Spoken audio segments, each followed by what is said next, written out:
मैं हुसैन सुल्तान रणभूमि न्यूज़ में आपका स्वागत करता हूं। आज की हमारी ख़ास खबर कुछ इस तरह है, आइए देखते हैं हमारी ख़ास खबर। ऐसा है कि देश में जो ये हमला हुआ है ये निहायत ही निंदनीय है, एक्सेप्टेबल नहीं हो रहा है। वहाँ के सीनरीज को देखने के बाद कोई अपने आप को आंसू नहीं रोक पा रहा है। कोई इतना काराना हमला है कि जिसकी कितनी भी मजम्मत की जाए वो कम है।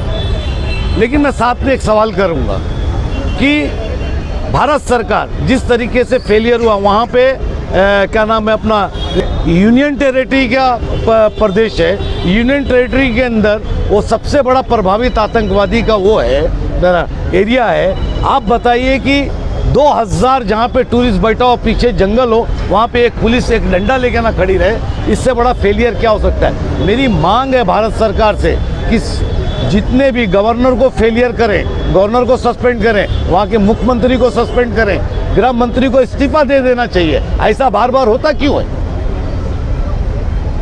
क्यों होता है? क्यों देश के लोग मारे जाते हैं? देश के लोग जाने में घूमने जा रहे हैं, देश के लोगों के नौजवान लोगों की शादी हुई, अभी चौथा पांचवा दिन वहाँ पे वो पहुँचा नहीं है, क्यों मार दिया जाता है ना।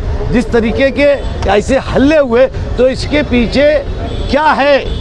ये 4 आतंकवादी को मार के रफीक भाई कुछ नहीं होने वाला है। इसके पहले भी पुलवामा हुआ, RDX आया कहाँ से? आखिरी तक जाओ, आखिरी तक, और आखिरी तक लाके पूरे देश को बताओ कि इसके पीछे कौन लोग हैं। अगर पाकिस्तान है तो खत्म करो पाकिस्तान को, हम इतने मजबूत हैं।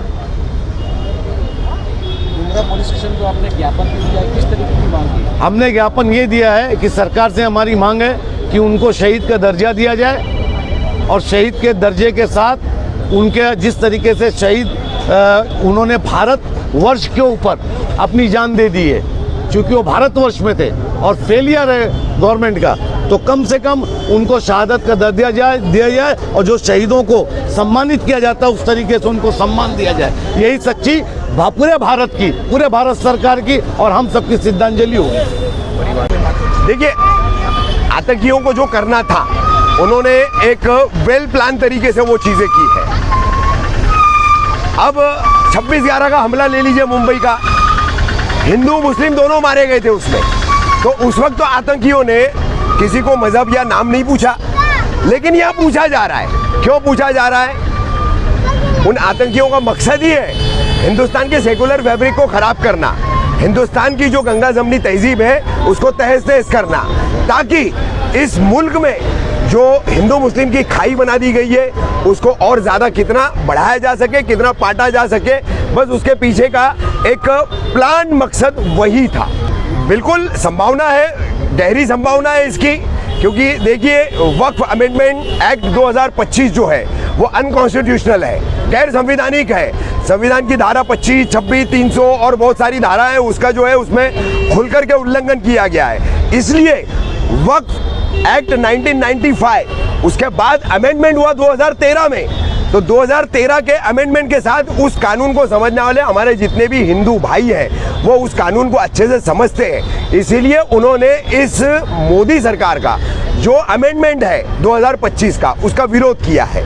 तो वक्फ के चलते अब हिंदुस्तान में एक बड़ी तहरीक खड़ी हो रही है। मुस्लिम समाज तो जो है उससे आघात जो होकर के मैदान में उतर रहा है, और सेकुलर हमारे हिंदू भाई, गंगा जमनी तहजीब रखने वाले हमारे तमाम दूसरे माशरे के जो तमाम हमारे जो जितने भी घटक हैं, जितने भी वर्ग हैं, वो सब उसका समर्थन कर रहे हैं। तो ये संभावना है और इससे इनकार नहीं किया जा सकता कि इस तस्वीर का रुख मोड़ने के लिए कहीं एक सुनियोजित तरीके से ये आतंकी हमला कराया तो नहीं गया है। क्योंकि इसकी सबसे बड़ी वजह है कि आपने पहले सवाल की शुरुआत में जो पूछा, आप कश्मीर जाएंगे आप तो कश्मीर में जगह जगह चेक पोस्ट आपको मिलेगी।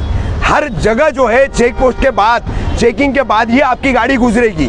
तो जहाँ पर 2000 टूरिस्ट इकट्ठा हो रहे, वहाँ फिर क्यों सिक्योरिटी नहीं? वहाँ कोई चेकिंग क्यों नहीं? उतने आसानी से वहाँ 3-4 आतंकी कैसे घुसे चले आ रहे, वो भी आर्मी का ड्रेस पहन करके? इतनी फ्रीक्वेंसी उनको मिली कैसे? अजीत डोभाल हमारे नेशनल सिक्योरिटी एडवाइजर है तीनों फोर्सेस के, आर्मी के तीनों फोर्सेस के, तो IB, NIA सारा इंटेलिजेंस इनपुट किधर था? पुलवामा के बाद केंद्र सरकार की सबसे बड़ी नाकामी फिर पहलगाम में सामने आई है। अब इसको बच कैसे सकते हैं? तो बचने का एक ही रास्ता है, मुसलमान का नाम जोड़ो, मुसलमान को बदनाम करो, मुसलमान को टारगेट करो, तो हम अपनी नाकामी से और अपनी जिम्मेदारी जो निभाने में हम नाकामयाब रहे उससे हम बच सकते हैं। ये इसके पीछे का क्लियर कट कंसेप्ट है। अगर ऐसा नहीं है तो फिर पूजा मोरे जो हमारे महाराष्ट्र की बेटी है, बहन है, उसने 22 अप्रैल को ही वहाँ पहलगाम में कश्मीरी मुसलमानों के साथ आंदोलन किया। क्या बोल रही है पूजा मोरे? सुन लो, हिंदू मुस्लिम करने वालों के मुंह पर तमाचा मारा है पूजा ने। हाँ, और सैयद आदिल हुसैन की शहादत क्या गवाही देती है कि इस मुल्क का मुसलमान इस मुल्क की जड़ों के साथ जुड़ा हुआ है। वो अपने हिंदू भाइयों के लिए कुर्बान होना पसंद करेगा, लेकिन कभी भी हिंदू मुस्लिम करने वाले राजनीति को बढ़ावा देने वालों को जो है वो बर्दाश्त नहीं करेगा।